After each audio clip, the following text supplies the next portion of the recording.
Paz e saúde para você, sejam todos bem-vindos ao meu canal. Evandro Moretti aqui para mais um vídeo da fé cristã. Hoje eu vou falar para vocês os 5 versículos mais corrompidos pelos pastores para enganar o povo, ou para manipular o povo, tá? Então não perca esse vídeo, nós vamos ser bem didáticos, como sempre, bem objetivos, e o vídeo será muito eficiente. Já deixa o seu comentário, já deixa a sua curtida, isso é muito importante, tá? E você que ainda não é inscrito neste canal, por favor, se inscreva. Ah, mas eu acho que tem mais versículos aí, hein, irmão Evandro? Não é só esses, não. É lógico. Eu vou falar somente sobre 5. Se você lembra de outros, você pode deixar nos comentários aqui no vídeo, ok? Esse pessoal tem muita criatividade para enganar, para manipular, para distorcer, tá? Mas nós vamos comentar apenas estes 5. Vamos lá. Salmo 122:1. Alegrei-me quando me disseram: vamos à casa do Senhor. Aí eles pegam esse texto, o pastor, o líder, o ancião, independentemente do nome que se usa, do rótulo, ele vai falar o seguinte para a sua congregação, para os seus fiéis: olha, esse texto aqui significa que a gente tem que se alegrar para vir no culto, tem que se alegrar para vir na igreja. E aí eles usam a palavra igreja para associar ao templo, às paredes construídas, aquela placa que está na frente. Então eles chamam casa do Senhor um lugar. E nós já falamos aqui em outros vídeos que casa do Senhor agora, na nova aliança, meu irmão, aqui ó, é você e eu, certo? Ah, mas é errado congregar? A gente vai falar sobre isso, não é errado. Vamos até falar, né, a respeito dos textos que eles, infelizmente, distorcem sobre este assunto também. Quando Davi falou, alegrei-me quando me disseram, vamos à casa do Senhor, nem templo tinha. Então, até o texto, quando foi escrito, não tinha nada a ver com um lugar, um espaço geográfico. Quando Davi falou isso, ele se referia a Jerusalém. Ele se referia à cidade de Deus. Talvez num ato profético a respeito daquilo que um dia se tornaria a habitação de Deus, o templo que viria a ser construído. Vocês sabem que Davi tinha este anseio, mas quando ele falou, não existia templo. Então não dá para usar esse texto, esse verso, esse versículo, para trazer as pessoas a um espaço geográfico. Não é correto. Ah, mas eles usam muito isso, eles fazem louvores a respeito disso, fazem de forma manipuladora, ou por ignorância. Ah, mas todo mundo que usa esse texto é maldoso? Não, muitos usam esse texto porque não conhecem a história por trás, o verdadeiro significado, tá? A gente também não fica julgando todo mundo, a gente não interpreta que todo pastorzinho aí que prega está querendo enganar o povo. Muitos são eles mesmos enganados, acreditam naquilo que pregam, mas estão pregando errado, tá? Então, a gente sabe dividir, separar as coisas e discernir as coisas, tá? Segundo versículo, muito mal utilizado, bem corrompido dentro do sistema. Não toqueis nos meus ungidos. Salmo 105:15. Aí o pastorzão, o apóstolo, o líder, o ancião, ele fala o seguinte, ó, essa palavra aqui é Deus que está me dando, hein? E não toque no ungido de Deus. Não ouse questionar o ungido do Senhor. Ai daquele que tocar no ungido do Senhor. E aí desperta o medo na galera. Olha só, esse homem é de Deus, hein? Deus é com ele mesmo. Alguns são tão maldosos que trazem supostas histórias ocorridas. Ó, o menino lá, o jovem, discutiu com o pastor, saiu do culto e morreu, hein? Entendeu? O texto, não toqueis nos meus ungidos, não fala sobre pastor. O salmo inteiro que você precisa ler para entender, Salmo 105, fala da trajetória, da proteção divina sobre Israel, da saída do Egito até a conquista da terra prometida. E durante esse processo, Deus cuidou do pessoal, de forma que não foram tocados. Eles estavam protegidos pela mão do Senhor.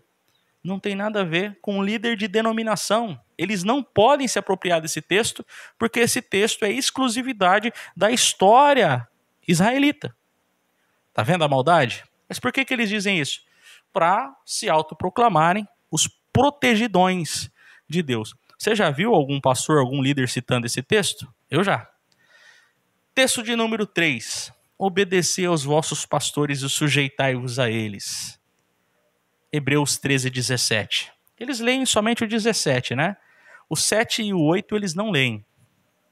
O texto, ele precisa ser entendido junto ao seu contexto.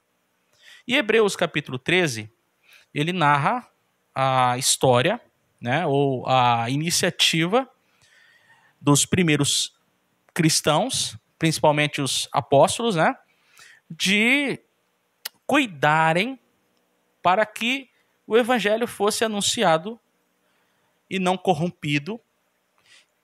E estavam acontecendo algumas reuniões distorcidas, tá?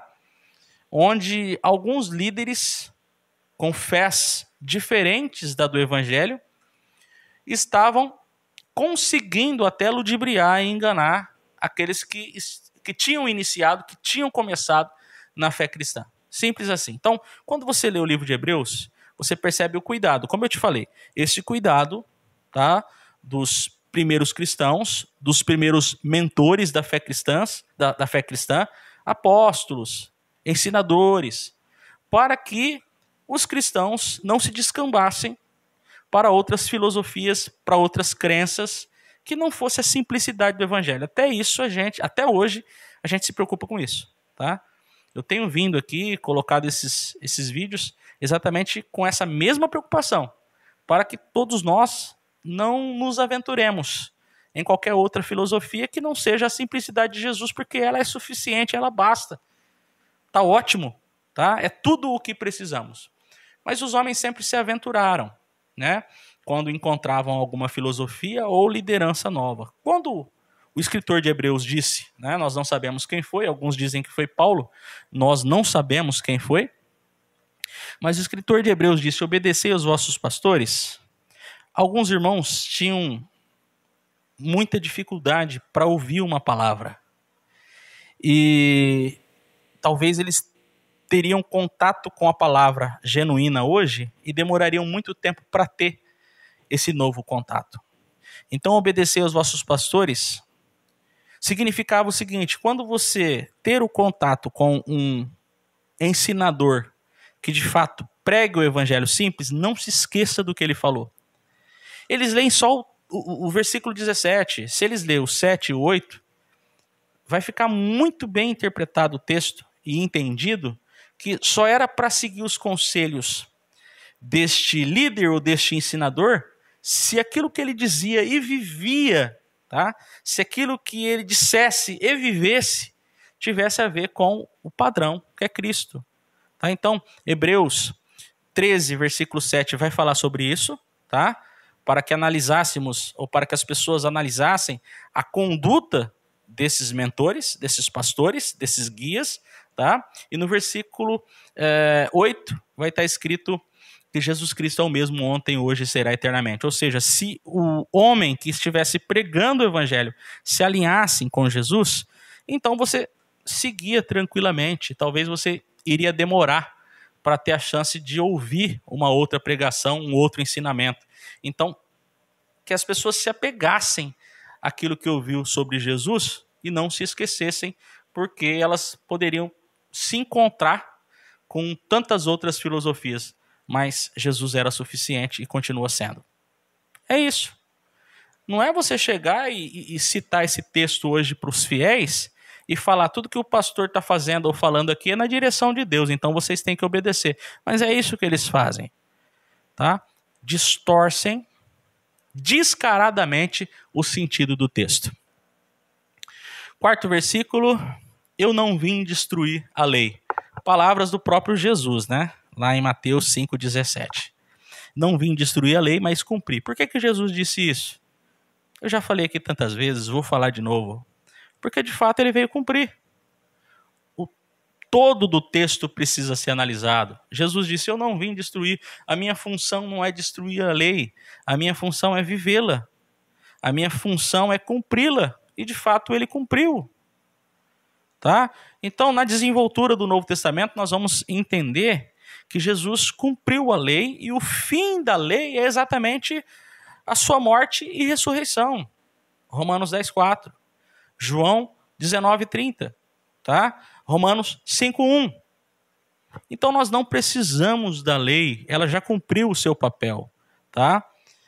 É isso. Aí o pessoal pega esse texto e fica resgatando, né? Resgata o sábado, resgata dietas, resgata primícia, resgata dízimo, né? Agora, não é só isso não. O todo da lei era 613 regras e ordenanças. Mas o pessoal gosta mesmo é de um fast food da lei, né? Então eles... self-service, aliás. O self-service da lei. Eles pegam, né, aquilo que interessa para eles. Malandragem ou ignorância, né? E o texto de número 5, não deixeis a vossa congregação, tá? Ou não deixe a nossa congregação, como é costume de alguns. Lá em Hebreus capítulo 10, versículo 25. Esse aqui está sendo muito utilizado pelos pastores, pelos líderes, para dizer para a comunidade que não pode abandonar a denominação. De jeito nenhum, porque Jesus está voltando. Então não pode abandonar a denominação. Aqui, o texto, ó. Hebreus 10, 25, hein? Quem abandona a denominação está desviado. Está dando lugar para o diabo. Vai perder a salvação. Jesus vai voltar e você vai ficar. É isso que falam. Eu sei que você já ouviu isso.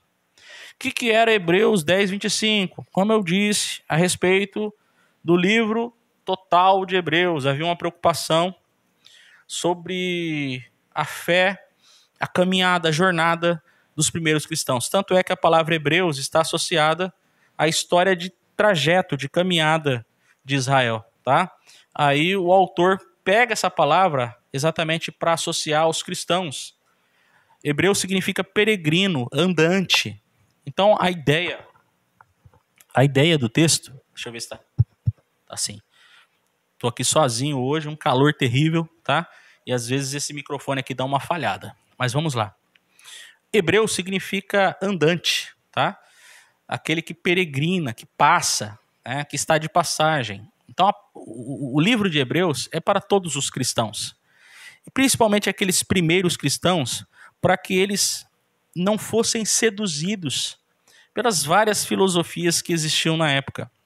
Não deixei a vossa congregação, ou a nossa congregação, ou o nosso costume de se reunir, exatamente porque não havia mídias de acesso à fé cristã tão facilmente como agora. Havia tanta filosofia e tanto pregador, e esses irmãos poderiam se aventurar em algumas e se encantarem por elas. Então o autor de Hebreus insistia e exortava e lembrava-os constantemente. Não perca o hábito de estar reunido. Não tem nenhuma denominação associada porque não havia denominação naquela época. Ok? Esse texto não é sobre uma instituição religiosa. Esse texto é sobre a necessidade daquela época de estarem juntos para terem acesso a uma comunicação do evangelho. É isso. E ponto final. Tá? É errado congregar, é errado se reunir? De jeito nenhum, tá? Eu não sou contra reuniões, tá? Quem é do evangelho não é contra a reunião, não é contra o encontro humano, mas a gente não pode sair falando pro pessoal que quem não se reúne vai pro inferno. Porque o texto não é sobre isso. O texto é uma preocupação para que não perdessem o hábito, naquela época, onde não havia outro meio de ter acesso à informação do evangelho. Hoje, existem tantos meios da pessoa ter acesso à informação do evangelho e colocar isso em prática. Então, quem usa esse texto aqui e associa ele a um vínculo denominacional, a um vínculo, a uma carteirinha de membro, tá? A ficar debaixo da ordenança pastoral, está fazendo muito mal às pessoas. As pessoas são livres. Se elas quiserem se reunir, elas são livres para isso. Se elas não quiserem, também são. Se elas quiserem se reunir, Deus as ama. Se elas não quiserem se reunir, Deus as ama do mesmo jeito. Ok? Então esses são 5 textos. Se você lembra de mais algum, deixa aqui nos comentários. Obrigado pela atenção de vocês, tá? Não se esqueça de deixar sua curtida, não se esqueça de se inscrever no canal, e você que quer apoiar o canal, se torne membro. Eu vou deixar o link aqui abaixo na descrição. Você que quer fazer o nosso curso de desintoxicação religiosa, também faça, que é muito bom. Um grande abraço a todos vocês.